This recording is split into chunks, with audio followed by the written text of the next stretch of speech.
प्रश्न तीसरा सवाल है, एक रेखा बिंदु 7, 10 से गुजरती है जिसकी ढाल 5/6 है। दो ठो है इसमें सवाल। पहला, इस रेखा पर उस बिंदु के x निर्देशांक ज्ञात कीजिए जिसका y निर्देशांक 15 हो। दूसरा, y निर्देशांक -3 पर x का मान क्या होगा।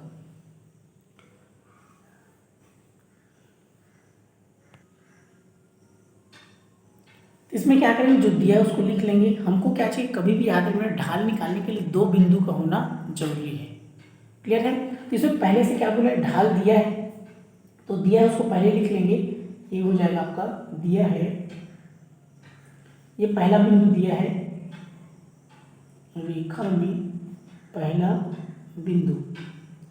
तो पहला बिंदु आपका दिया है, क्या दिया है, 7, 10।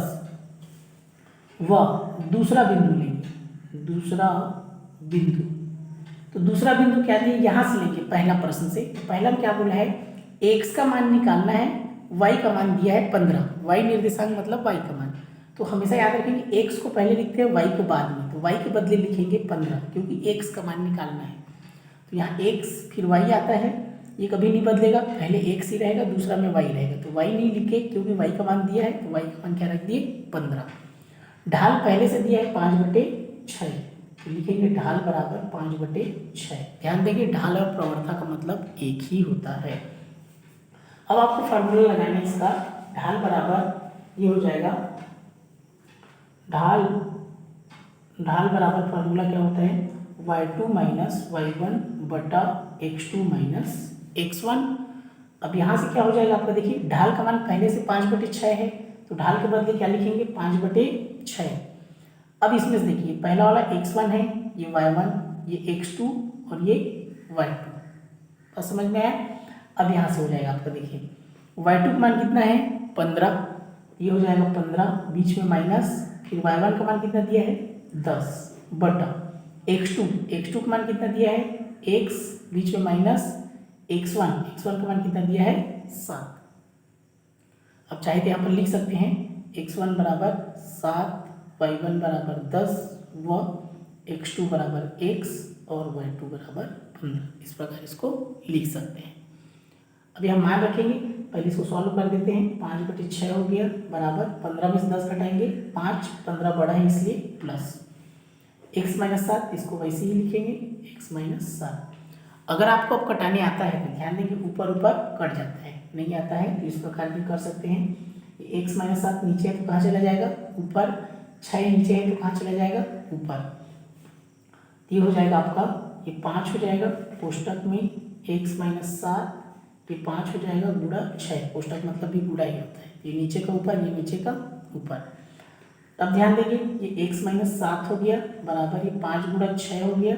ये गुणा है तो 5 कहाँ आएगा, नीचे। गुणा है तो भाग में, तो 5 से 5 कट जाएगा, तो आपका बच गया x - 7 बराबर 6। तो x का मान निकालेंगे तो 6 हो गया, माइनस उल्टा प्लस, तो 6 और 7 कितना हो गया, 13।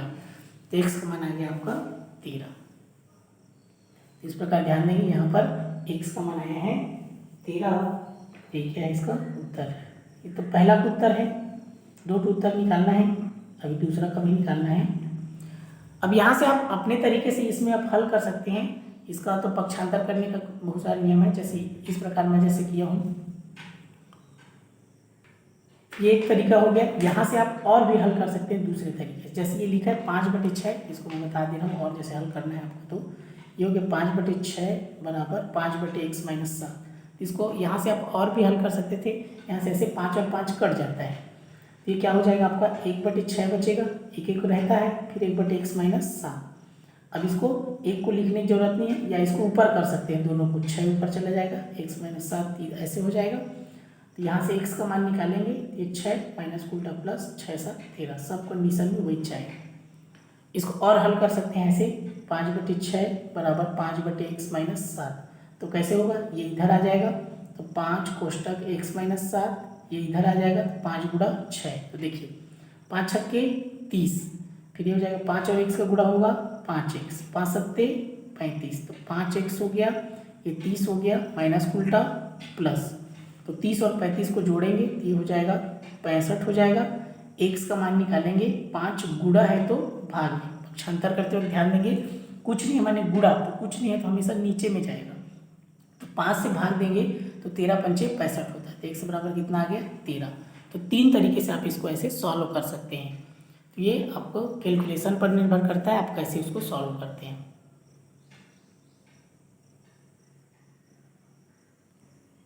अब इसी प्रश्न में देखेंगे दूसरा में क्या बोला है, y का मान दिया है -3, तो x का मान क्या होगा, y निर्देशांक -3, तो बाकी सब तो सेम रहेगा, बस आपको जैसे इसमें y के बदले 15 लिखे हैं तो y के बदले क्या लिखना पड़ेगा, -3 लिखना पड़ेगा।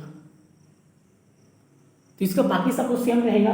रेखा में पहला बिंदु उसी को ही लेना है, जैसे आपका रेखा में पहला बिंदु कितना है 7, 10 था। अब लेना है दूसरा बिंदु, तो दूसरा बिंदु लेना है x और y के बदले लिखना है -3। देखिए सब वैसी है, यहाँ उसमें y का मान 15 था, इसमें y का मान -3 है। ढाल तो वही रहेगा 5/6, ढाल तो बदलेगा नहीं। ढाल क्या है आपका 5/6। फार्मूला लगाएंगे, ढाल बराबर y2 - y1 बटा x2 - x1। तो ये आपका x1 हो गया, ये y1, ये x2 और ये y2। यहाँ ढाल के बदले लिखेंगे 5/6 y2 का मान -3, बीच में पहले से माइनस है, y1 का मान 10, फिर x2 का मान x, बीच में माइनस, और x1 का मान 7। तभी हो जाएगा 5/6 बराबर, ये समान चिन्ह जुड़ता है तो 10 और 3 कितना हो जाएगा 13, लेकिन चिन्ह रहेगा माइनस, x - 7 वैसे ही रहेगा। अब 3 गुणा करेंगे, ये ऊपर जाएगा, ये कहाँ जाएगा ऊपर जाएगा, ये हो जाएगा 5, कोष्टक में हो जाएगा x - 7, ये -13 गुणा 6। अब यहाँ से देखिए ये 5 को नीचे नहीं ला सकते, ला सकते हैं लेकिन कटेगा नहीं कटेगा, तो इसको कैसे हल करेंगे, तो 13 छक्के होगा 78, माइनस का माइनस ही रहेगा। 5 और 1 से गुणा करेंगे तो 5x और 5 सत्ते 35। क्लियर हुआ।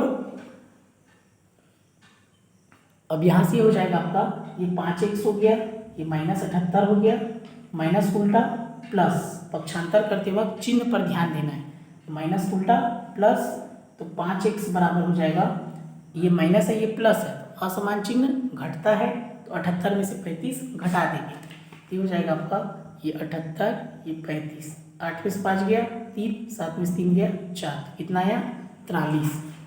यहाँ पर आएगा आपका 43, तो चिन्ह क्या लगेगा माइनस, क्योंकि बड़ा संख्या कौन है 78, तो x का मान निकालेंगे तो -43, 5 गुणा में है, कुछ नहीं मतलब गुणा में, तो कहाँ जाएगा भाग में, तो x का मान कितना आ गया -43/5, ये क्या है इसका।